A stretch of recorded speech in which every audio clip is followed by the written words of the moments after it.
الحمد لله وحده الصلاة والسلام على من لا نبي بعده أما بعد أعوذ بالله من الشيطان الرجيم بسم الله الرحمن الرحيم إن هذا القرآن يهدي للتي هي أقوم ويبشر المؤمنين الذين يعملون الصالحات أن لهم أجرا كبيرا وأن الذين لا يؤمنون بالآخرة أعتدنا لهم عذابا أليما وقال تبارك وتعالى لو أنزلنا هذا القرآن على جبل لرأيته خاشعا متصدعا من خشية الله وتلك الأمثال نضربها للناس لعلهم يتفكرون وقال تبارك وتعالى في مقام آخر إنا عرضنا الأمانة على السماوات والأرض والجبال فأبين أن يحملنها وأشفقن منها وحملها الإنسان إنه كان ظلوما جهولا وقال النبي صلى الله تعالى عليه وسلم خيركم من تعلم القرآن وعلمه أو كما قال صلى الله تعالى عليه وسلم صدق الله وصدق رسوله النبي الأمي الكريم ونحن على ذلك لمن الشاهدين والشاكرين والحمد لله رب العالمين اتر کر حرا سے سوئے قوم آیا اتر کر حرا سے سوئے قوم آیا وہ ایک نسخہ کیمیا ساتھ لایا وہ بجلی کا کڑکا تھا یا صوت ہادی وہ بجلی کا کڑکا تھا یا صوت ہادی عرب کی زمین جس نے ساری کی ساری ہلا دی یا رب صلی وسلم دائما ابدا علی حبیبک خیر الخلق کلہم هو الحبیب الذی ترجى شفاعته لكل هول من الاحوال مقتحم درود شریف پڑھ اللهم صل على محمد وعلى آل محمد كما صليت على إبراهيم وعلى آل إبراهيم إنك حميد مجيد اللهم بارك على محمد وعلى آل محمد كما باركت على إبراهيم وعلى آل إبراهيم إنك حميد مجيد خطبہ مسنونہ کے اندر قرآن مجید فرقان حمید کی چند آیات رسول اللہ صلی اللہ علیہ وسلم کی بے شمار حدیث میں سے ایک حدیث طیبہ کی تلاوت کی ہے۔ اللہ رب العزت سے دعا ہے کہ خطبے کے اندر جو آیات اور حدیث پڑھی گئی اللہ تبارک و تعالی ان کی صحیح تشریح کرنے کی توفیق عطا فرمائے۔ اللہ تبارک و تعالی حق اور سچ بولنے کی، سننے کی، سمجھنے کی اور اس پر عمل کرنے کی توفیق عطا فرمائے۔ رمضان المبارک کی آمد ہے اور رمضان المبارک میں مسلمانوں کا تعلق قرآن کریم کے ساتھ بہت زیادہ بڑھ جاتا ہے۔ آیا ہمیں یہ تعلق قرآن کریم کے ساتھ صرف رمضان المبارک میں رکھنا چاہیے یا پورا سال یہ رکھنا چاہیے؟ اور حضرات صحابہ کرام رضوان اللہ علیہم اجمعین قرآن کا کس طرح ذوق اور شوق رکھتے تھے، قرآن کی تعلیمات، اسلام کی تعلیمات قرآن کے متعلق کیا ہیں، اس بارے میں چند معروضات پیش کرنی ہے۔ آج ہر انسان روشنی کی تلاش کے اندر ہے، وہ چاہتا ہے کہ میں اندھیروں سے نکل کر روشنی کی طرف آ جاؤں، گمراہی سے نکل کر سیدھی راہ کی طرف آ جاؤں۔ اللہ تعالیٰ نے قرآن میں فرمایا کتاب انزلناہ الیک، یہ کتاب جس کو ہم نے آپ کی طرف نازل کیا اس کتاب کا کام کیا ہے؟ لتخرج الناس من الظلمات الی النور، تاکہ آپ لوگوں کو اندھیروں سے نکال کر روشنی کی طرف لے کر آئیں۔ قرآن کریم وہی کتاب ہے جو ہمیں اندھیروں سے نکال کر روشنی کی طرف لے کر جائے گی۔ شرط کیا ہے کہ قرآن کریم کو ہم اس طرح اپنی زندگی کے اندر لے کر آئیں جس طرح قرآن کا حق ہے اور جس طرح اسلام کی تعلیمات ہیں۔ اللہ تبارک و تعالی نے قرآن کریم جب شروع کیا تو پہلی آیت میں فرمایا ذالک الکتاب لا ریب فیہ، یہ وہ کتاب ہے کہ جس کے اندر کوئی شک نہیں ہے۔ سب سے پہلے اپنے دل کے برتن کو سیدھا کرنا پڑے گا، اپنے یقین کو ٹھیک کرنا پڑے گا، اللہ رب العزت کے ساتھ اپنا تعلق بحال کرنا پڑے گا اور قرآن کے ساتھ تعلق مضبوط کرنا پڑے گا۔ ایسی قوم جو اپنا تعلق قرآن کے ساتھ مضبوط کر لیتی ہے، اللہ تبارک و تعالی اس کو اعلیٰ مقام عطا فرما دیتے ہیں۔ حدیث میں آتا ہے رسول اللہ صلی اللہ علیہ وسلم نے فرمایا ان اللہ یرفع بہذا الکتاب اقواما ویضع بہ آخرین، او کما قال، کہ اللہ تبارک و تعالی نے اس کتاب یعنی قرآن کے ذریعے کئی قوموں کو سربلندی عطا فرما دی۔ وہ شکستہ حال تھے، وہ پستہ لوگ تھے، پست لوگ تھے، معاشرے کے اندر ان کا کوئی مقام نہیں تھا، کوئی پرسان حال نہیں تھا۔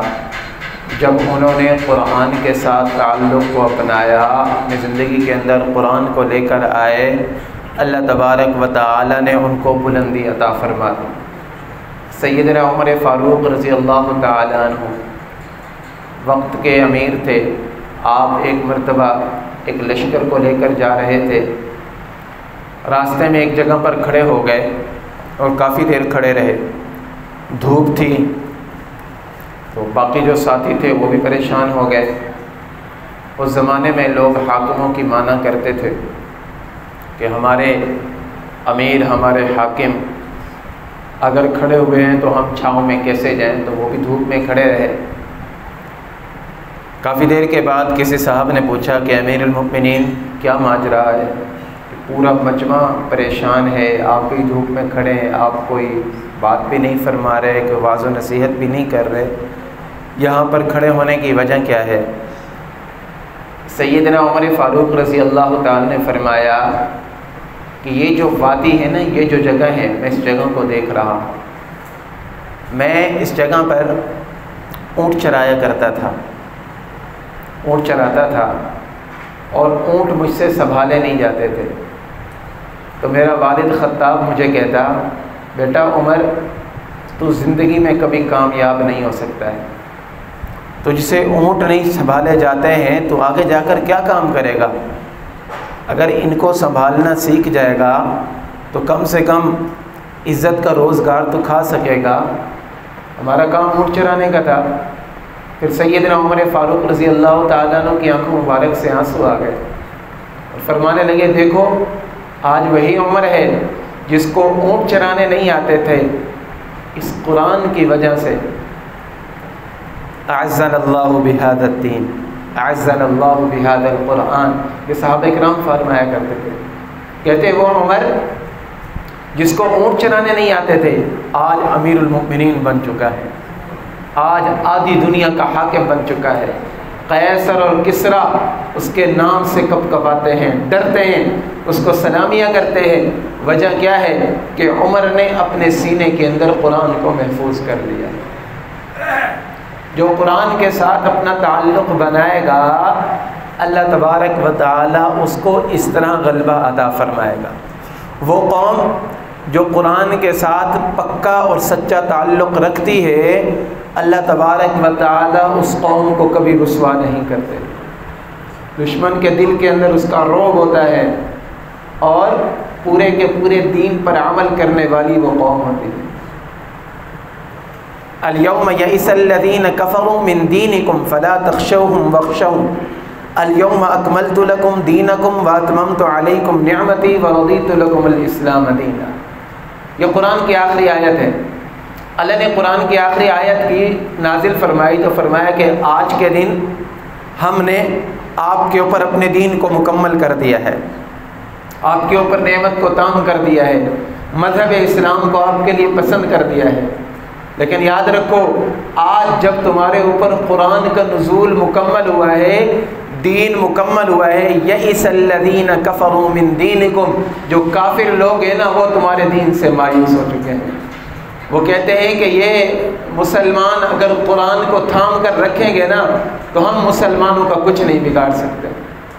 مسلمان اگر قرآن کے ساتھ تعلق کو مضبوط رکھیں گے تو کافر لوگ ان سے مایوس ہو چکے ہیں۔ قرآن کہہ رہا ہے الیوم یئس الذین کفروا من دینکم، آج کے دن تمہارے دین سے کافر لوگ مایوس ہو چکے ہیں۔ اللہ فرماتے ہیں کہ جب تمہارے پاس قرآن موجود ہے، تمہارے پاس اسلام موجود ہے، فلا تخشوہم، تمہیں ان سے نہیں ڈرنا چاہیے۔ کافروں کا رعب، ڈر، خوف اپنے دل کے اندر نہ رکھو۔ وخشونی، اللہ فرماتے ہیں مجھ سے ڈرو۔ جو اللہ سے ڈرے گا اللہ تبارک و تعالی اس کا رعب، اس کا ڈر پوری دنیا کی اقوام کے اوپر بٹھا دے گا۔ اور جو اللہ سے نہیں ڈرے گا، اللہ سے تعلق کو توڑ دے گا، اللہ تبارک و تعالی دوسری قوموں کو اس کے اوپر مسلط کر لے گا۔ تو مسلمانوں نے جب تک قرآن کے ساتھ تعلق کو مضبوط رکھا، اللہ تبارک و تعالی نے بلندیاں عطا فرما دی۔ حضرات صحابہ کرام رضوان اللہ علیہم اجمعین، ان کی قرآن کے ساتھ کیسی محبت تھی۔ رسول اللہ صلی اللہ علیہ وسلم کے پاس ایک صحابی آئے، رات کو اپنے گھر کے اندر تلاوت کر رہے تھے تہجد کے اندر، تو کبھی وہ زور سے تلاوت کرتے، کبھی وہ آہستہ تلاوت کرتے، تو قرآن پڑھتے پڑھتے ان کو سرور آ رہا تھا، سکون مل رہا تھا۔ جب وہ زور سے تلاوت کرتے تو ان کا ساتھ میں گھوڑا باندھا ہوا تھا، تو گھوڑا ہے نا ہلنے لگتا، پاؤں مارتا۔ جھولے میں ان کا بچہ سو رہا تھا، تو کہتے کہ اگر میں زیادہ وہ کروں گا تو کہیں یہ بچے کو گھوڑا نقصان نہ پہنچا دے ٹانگیں مار مار کر۔ پھر آواز کم کر دیتے، پھر دل کرتا، پھر زور سے آواز سے تلاوت کرتے، پھر یہ کام ہوتا۔ تو پوری رات یہی ماجرا، کبھی آہستہ تلاوت کرتے، کبھی زور سے تلاوت کرتے۔ علماء کرام نے مسئلہ لکھا ہے کہ نوافل کے اندر، تہجد کے اندر دونوں طرح سے تلاوت کا اختیار ہے۔ بندہ سری یعنی آہستہ تلاوت بھی کر سکتا ہے، جہری یعنی زور سے تلاوت بھی کر سکتا ہے، یہ دونوں طرح کا اس کو اختیار ہے۔ جب صبح کا ٹائم ہوا انہوں نے دعا مانگی، نماز سے فارغ ہوئے، دعا مانگی، دعا کے بعد انہوں نے دیکھا کہ کچھ روشنیاں آسمان کی طرف جا رہی ہیں۔ رسول اللہ صلی اللہ علیہ وسلم کی خدمت میں حاضر ہوئے اور آ کر عرض کی کہ یا رسول اللہ صلی اللہ علیہ وسلم اس طرح کا ماجرا تھا۔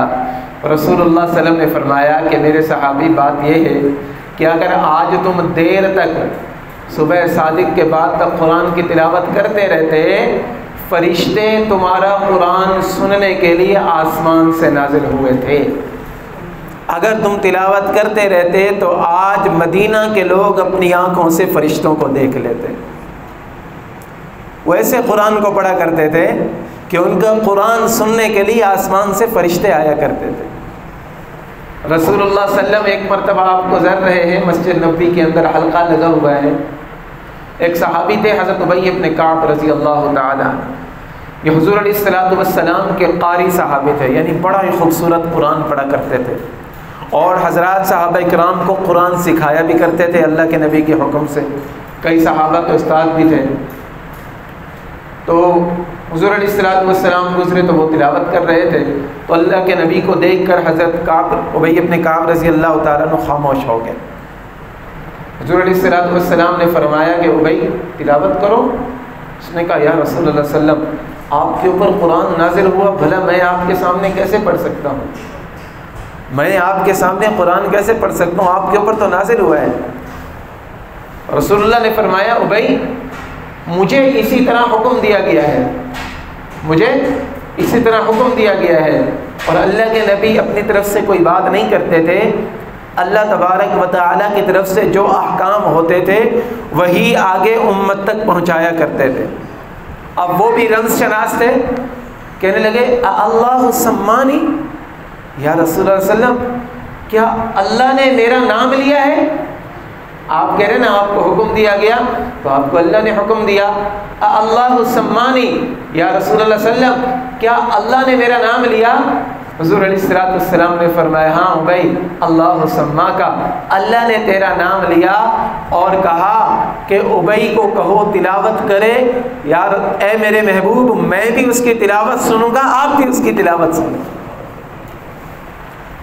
اللہ تبارک و تعالی خود پیغام بھجوا رہے ہیں حضرات صحابہ کرام کی طرف کہ اے پیغمبر کی جماعت، اے صحابہ کی جماعت، تم قرآن کی تلاوت کرو۔ تم جس شوق اور ذوق کے ساتھ اور جس محبت کے ساتھ قرآن کی تلاوت کرتے ہو، مجھے بھی اچھا لگتا ہے کہ تم قرآن کو پڑھتے رہو۔ یہ تھا ان کا قرآن کے ساتھ تعلق۔ وَإِذَا سَمِعُوا مَا أُنزِلَ إِلَى الرَّسُولِ تَرَىٰ أَعْيُنَهُمْ تَفِيضُ مِنَ الدَّمْعِ مِمَّا عَرَفُوا مِنَ الْحَقِّ۔ حضرات صحابہ کرام رضوان اللہ علیہم اجمعین جب قرآن کو سنا کرتے تھے، قرآن سنا کرتے تھے، تو ان کی آنکھوں سے آنسو بہہ جایا کرتے تھے۔ کہتے تھے کہ کہاں یہ آنکھیں، کہاں یہ کان، کہاں یہ ذات، اور کہاں ہم، اور اللہ کا قرآن ہمارے سامنے پڑھا جا رہا ہے۔ تو اللہ کا قرآن یہ دلوں کے اندر اتر جایا کرتا ہے، یہ سینوں کے اندر اثر رکھتا ہے۔ کتنے واقعات ایسے ہیں کہ قرآن کو سن کر کئی لوگ ہدایت یافتہ ہو گئے۔ سیدنا عمر فاروق رضی اللہ تعالی عنہ، آپ اب تک مسلمان نہیں ہوئے تھے، ابو جہل نے ورغلایا کہ جائیں آپ تلوار اٹھائیں، نعوذ باللہ حضور علیہ السلام کو جا کر شہید کریں۔ تو یہ اپنے گھر سے ننگی تلوار لے کر جا رہے ہیں۔ راستے کے اندر ایک صحابی ملے، کہاں جا رہے ہو؟ نے کہا کہ میں فلانی اس کام سے جا رہا ہوں۔ نے کہا کہ وہاں پر جانے سے پہلے اپنے گھر کی خبر تو لے لیں، آپ کی بہن اور آپ کا بہنوئی مسلمان ہو چکے ہیں۔ عمر رضی اللہ تعالیٰ عنہ طیش کے اندر آئے تو ان کے بہنوئی نے جو قرآن کے اوراق تھے ان کو چھپا لیا، اور ان کی بہن سامنے آ گئی، نے اپنی بہن کو مارنا شروع کیا۔ کہا کہ کیا تم مسلمان ہو گئی ہو؟ نے کہا مسلمان ہو گئی ہوں۔ ان کو مارتے رہے تو لہو لہان ہو گئی، سر کے اندر سے یا کہیں سے لہو خون نکل رہا تھا ان کا، تو بہن تھی ظاہر ہے۔ تو انہوں نے کہا کہ میری بہن کیا وجہ ہے کہ میں تمہیں مار رہا ہوں اور تم پیچھے نہیں ہٹ رہی ہو؟ کون سا ایسا کلام ہے، کون سا ایسا دین ہے کہ جس کو تم لے کر آئی اور عمر کے سامنے کھڑی ہو گئی؟ ان کی بہن کا نام فاطمہ تھا۔ کہنے لگی کہ بھائی میں اس دین کے اوپر اپنی جان تو دے سکتی ہوں لیکن دین کو نہیں چھوڑ سکتی۔ اگر آپ خطاب کے بیٹے ہو تو میں بھی خطاب کی بیٹی ہوں۔ اس نے کہا اچھا تمہارے اندر اتنی طاقت آ گئی، بھلا وہ کتاب تو لاؤ کہ جس کو دیکھ کر، جس کو پڑھ کر تمہارے اندر اتنی ہمت آ گئی۔ نے کہا کہ جاؤ پہلے غسل کرو، وضو کرو۔ وہ غسل وغیرہ کر کے پاک ہو کر آئے تو ان کے جو بہنوئی تھے پھر وہ چھپے ہوئے تھے، وہ بھی سامنے آ گئے۔ حضرت عمر نے فرمایا کہ مجھے دکھاؤ۔ دیکھا تو کہا مجھے پڑھ کر سناؤ، مجھے پڑھ کر سناؤ۔ دل نرم ہو رہا ہے نا، دل نرم ہو رہا ہے، مجھے پڑھ کر سناؤ۔ ان کے بہنوئی نے قرآن کی آیتیں، سورہ طٰہٰ جو 16ویں سپارے کے اندر ہے، اس کی آیتیں شروع کی۔ طٰہٰ ما انزلنا علیک القرآن لتشقى الا تذکرۃ لمن یخشى تنزیلا ممن خلق الارض والسماوات العلی الرحمن علی العرش استوى له ما في السماوات وما في الارض وما بينهما وما تحت الثرى وان تجهر بالقول فانه يعلم السر واخفى الله لا اله الا هو له الاسماء الحسنى۔ جب یہ آیتیں سنی 5-6 قرآن کی، عمر کی آنکھوں میں آنسو آ گئے۔ کہنے لگے کہ یہ کسی انسان کا کلام نہیں ہو سکتا ہے کہ جس کلام کے اندر اللہ کی ایسی تعریف کی گئی ہے، یہ کسی انسان کا کلام نہیں ہو سکتا۔ کہنے لگے عمر فاروق رضی اللہ تعالیٰ عنہ جو تھوڑی سی دیر پہلے قتل کے ارادے سے آئے تھے، یہ قرآن کی آیات نے ان کے اوپر ایسا اثر کیا۔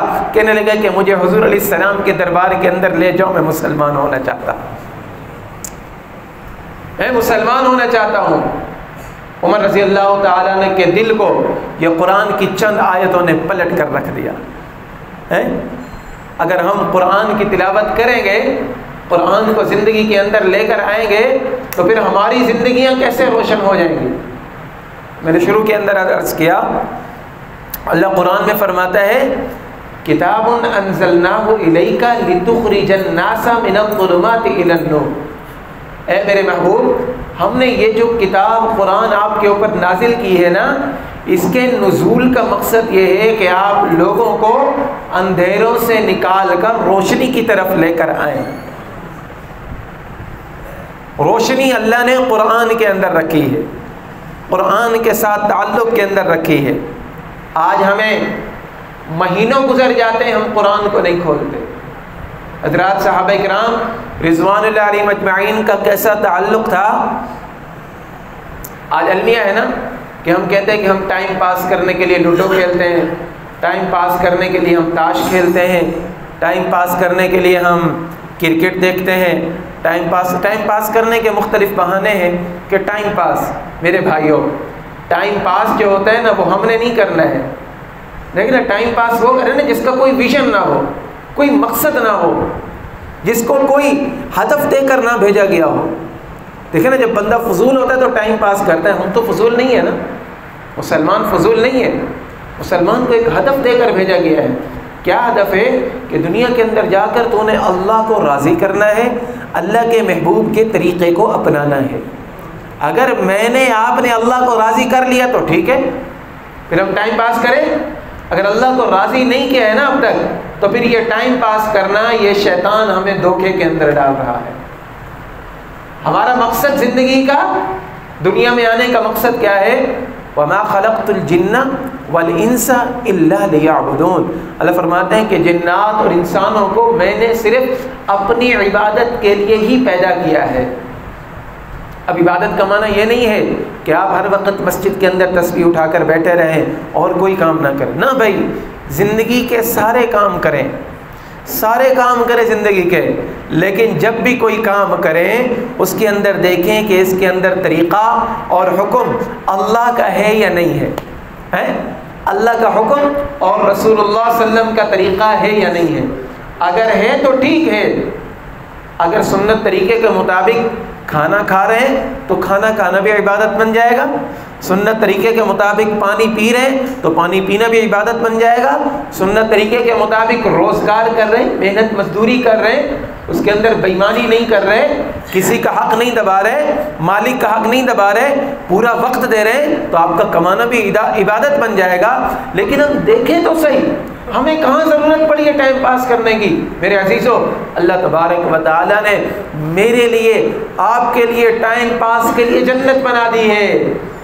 اللہ نے جنت میں بڑی کھیلنے کی چیزیں ہماری بنائی ہیں، اللہ نے وہاں پر بڑے بڑے باغات رکھے ہیں، بڑی بڑی نہریں رکھی ہیں، بڑے بڑے محلات رکھے ہیں، بڑے بڑے خادم رکھے ہیں، بڑے بڑے دسترخوان اللہ تبارک و تعالیٰ نے جنت ہمارے لیے بنا کر رکھی ہے۔ اور جنت کب ملے گی؟ جب ہم دنیا کے اندر جنت والے کام کریں گے۔ تو مسلمان جو ہوتا ہے نا اس کو ٹائم پاس کرنے کی فکر نہیں ہوتی کہ میرے پاس ٹائم ہے میں یہ کام کر لوں۔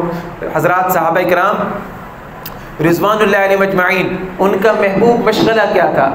رسول اللہ صلی اللہ علیہ وسلم ایک مرتبہ آپ ایک غزوے سے واپس تشریف لا رہے ہیں تو ایک جگہ رات کو پڑاؤ کیا، تو فرمایا کہ رات کو پہرے داری کون کرے گا، چوکی داری کرنا۔ تو دو صحابہ کرام کھڑے ہو گئے، یا رسول اللہ ہم خدمت کے لیے حاضر ہیں۔ تو رسول اللہ نے ان کی تشکیل کر دی پہاڑ کی چوٹی پر، یہ وہاں پر مورچہ ہے پہاڑ کی چوٹی پر، وہاں پر چلے جاؤ اور وہاں سے دشمن پر نگاہ رکھنی ہے کہ دشمن کہیں رات کو حملہ نہ کر دے۔ دونوں صحابہ وہاں پر گئے، اب بیٹھے ہوئے پہرے داری کر رہے ہیں، تو انہوں نے کہا اب آئے ہوئے تو ہیں، چلو ہم قرآن پڑھتے ہیں، ہم قرآن پڑھتے ہیں۔ یہ ٹائم پاس تھا۔ ایک صحابی کھڑے ہو گئے نماز کے اندر، انہوں نے کہا کہ ایک سو جائے، ایک کھڑا رہے گا، پھر دوسرا سو جائے گا، پھر جب ایک بیٹھا ہوا تھا تو جو بیٹھا ہوا تھا اس نے کہا میں ویسے بیٹھا ہوا ہوں، کیوں نہ میں نفلوں کے اندر قرآن شروع کر دوں۔ اب وہ کھڑے ہو گئے، قرآن پڑھنا شروع کیا، نفلوں کے اندر سورۃ الکہف شروع کر دی، جو میں ہر جمعے کو بتاتا ہوں کہ پڑھنی چاہیے۔ سورۃ الکہف پڑھتے پڑھتے ان کو ایسا مزہ آیا کہ ان کا دل چاہا کہ میں مزید رکعات کو لمبا کرتا جاؤں۔ سلمان جب قرآن پڑھتا ہے اس کو قرآن کا سرور ملتا ہے تو وہ نماز کو شارٹ کرنے کا نہیں سوچتا، مختصر کرنے کا نہیں سوچتا، وہ کہتا ہے میں اس کو مزید طول دے دوں، مزید لمبا کر دوں نماز کو، میرے سجدے بھی لمبے ہو جائیں، میرا قیام بھی لمبا ہو جائے۔ آج ہمیں نماز کے بڑے ہونے پر، رکعات کے بڑے ہونے پر لمبی تلاوت کے اوپر اعتراض ہوتا ہے۔ اگر گپ شپ کے اندر بیٹھے ہوئے ہیں، دوستوں کے ساتھ بیٹھے ہوئے گھنٹوں گزر جاتے ہیں۔ اب رمضان شریف شروع ہوگا نا، رمضان المبارک میں تراویح ہوگی، تو کیا ہوگا کہ جو سب سے پہلے تراویح ختم کرائے گا وہ قاری صاحب کامیاب ہوگا، اور مقتدی بھی اس کے اوپر خوش ہوں گے، چاہے قرآن سمجھ آئے یا نہ آئے، قرآن کا حق ادا ہو یا نہ ہو۔ صحابہ کرام رضوان اللہ علیہم اجمعین کیسے پڑھتے تھے قرآن کو؟ حضرت وہ کھڑے ہو گئے، اب تلاوت کر رہے ہیں، کہہ رہے ہیں قرآن پڑھنے میں مجھے ایسا سرور آ رہا ہے، میرا دل کر رہا ہے کہ میں سورت کو پورا کروں۔ سامنے سے ایک کافر نے دیکھا، ان کا جاسوس تھا، اس نے ایک تیر مارا۔ اس نے کہا یہ اکیلا آدمی ہوگا، میں اس کو تیر مارتا ہوں، پیچھے سے دوسروں کو بلاؤں گا تاکہ وہ آ کر ان مسلمانوں کے اوپر حملہ کر دیں۔ ایک تیر لگا ان کو، ان نے تلاوت اپنی جاری رکھی، پھر اس نے دوسرا تیر مارا، تلاوت جاری رکھی، تیسرا تیر مارا، جسم کے اندر سے خون بہ رہا ہے۔ تو حضرات وہ صحابی فرماتے ہیں کہ مجھے اندیشہ ہوا کہ کہیں میرا انتقال نہ ہو جائے اور مسلمانوں کو تکلیف نہ پہنچے، اپنی جان کی فکر نہیں۔ کہتے کہ اگر میں اکیلا ہوتا اپنی جان دے دیتا، لیکن قرآن کی تلاوت کو نہ چھوڑتا درمیان میں۔ مجھے فکر ہوا کہ کہیں مسلمانوں کو تکلیف نہ پہنچا دیں۔ میں نے نماز مکمل کی، نماز مکمل کرنے کے بعد اپنے ساتھی کو جگایا، پھر جب ہم دونوں کھڑے ہو گئے تو پھر وہ کافر جو تھا وہ ہمیں دیکھ کر بھاگ گیا وہاں سے۔ حضرات صحابہ کرام قرآن کا اس طرح لطف لیا کرتے تھے۔ پہلے یہ جو شہر ہوا کرتے تھے زندہ لوگوں کے شہر ہوا کرتے تھے، اب تو مردہ ہو گیا نا۔ مردہ شہر اور زندہ شہر میں کیا فرق ہے کہ رسول اللہ صلی اللہ علیہ وسلم کے مبارک زمانے کے اندر جب مدینہ منورہ کے اندر سے لوگ گزرا کرتے تھے تو گھروں کے اندر سے قرآن کی تلاوت کی آواز آیا کرتی تھی، یہ ایمان والوں کی علامت ہوتی ہے۔ آج اگر کہیں سے قرآن کی تلاوت آ رہی ہو، آواز آ رہی ہو، اپنے دل پہ ہاتھ رکھ کر بتانا دل کے اندر کیا خیال آتا ہے۔ یہی آتا ہے نا کہ شاید اس گھر کے اندر فوتگی ہو گئی، ایسا ہی آتا ہے نا خیال کہ لگتا ہے اس گھر کے اندر فوتگی ہو گئی، آج یہاں پر قرآن پڑھا جا رہا ہے۔ میرے عزیزو، قرآن اس لیے تو نازل نہیں ہوا نا کہ ہم صرف اس کو اپنے مردوں کے لیے پڑھتے رہیں۔ جب ہمارا مفاد ہو، جب ہمارا مقصد ہو، تب ہم قرآن کو پڑھیں۔ جب ہمارا مقصد نہ ہو تب قرآن کو پس پشت ڈال دیں۔ جو قوم قرآن کو پس پشت ڈال دے گی اللہ تبارک و تعالی اس کو رسوا کر دے گا، اللہ تبارک و تعالی اس کے اوپر دوسری قوموں کو مسلط کر لے گا۔ حضرات صحابہ کرام رضوان اللہ علیہم اجمعین، ان کا قرآن کے ساتھ ایسا تعلق تھا، ایسی محبت تھی، ایسی تلاوت کیا کرتے تھے کہ اللہ تبارک و تعالی ان کی تعریفیں قرآن پاک کے اندر نازل فرماتا ہے۔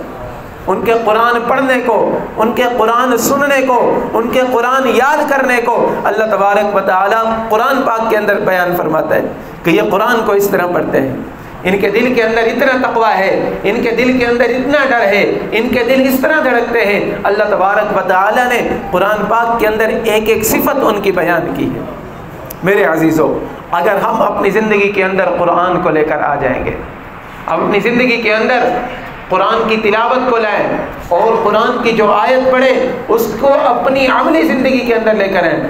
سیدنا ابو بکر صدیق رضی اللہ تعالیٰ عنہ، ان کے بارے میں آتا ہے کہ جب انہوں نے سورۃ البقرہ پڑھنی شروع کی تو 2.5 سال لگائے۔ سورۃ البقرہ پڑھنے میں، یاد کرنے میں 2.5 سال لگائے۔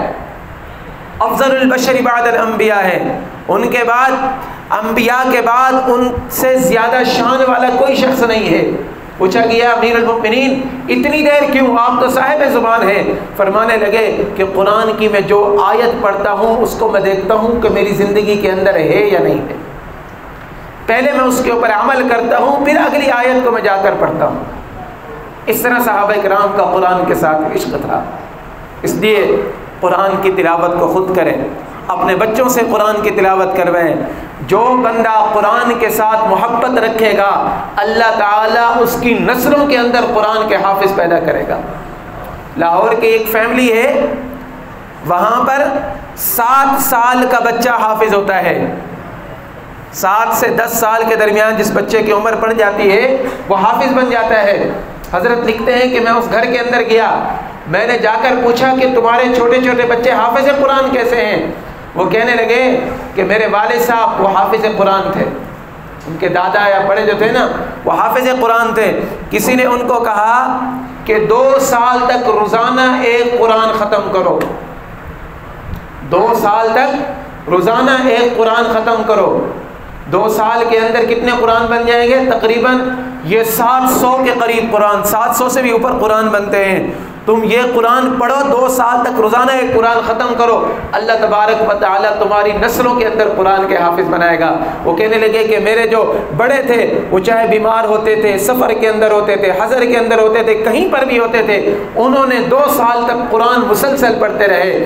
جب ہم ان سے بات کرتے تھے قرآن پڑھ رہے ہوتے تھے، قرآن کو روک کر پھر ہمیں جواب دیا کرتے تھے۔ ان کا اثر یہ ہوا کہ آج اللہ نے نسلوں کے اندر قرآن کے حافظ پیدا کر دیے۔